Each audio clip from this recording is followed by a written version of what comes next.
ভাবতে পারেন মাত্র ১২ বছরের এক যুবক ঘরে বসে বসে বানিয়েছিল জাক নেট। মার্ক জাকারবার্গ এই ফেসবুক বানানোর আগে তার বাসায় বসে বসেই একটা মেসেঞ্জার সিস্টেম তৈরি করেছিল, মাত্র ১২ বছর বয়সে।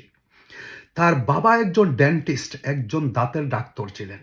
আর সেই ডক্টরের রিসেপশনের অফিসে একটা কম্পিউটার ছিল।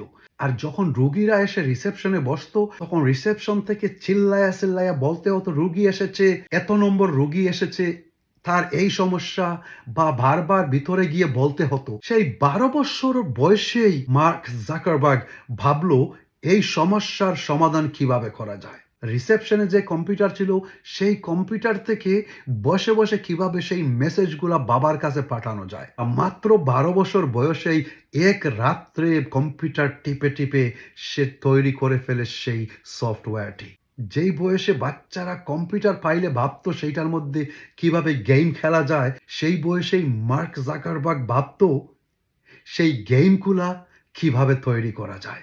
বড় বড় স্বপ্নই ছোট ছোট স্টেপ দিয়ে শুরু হয়।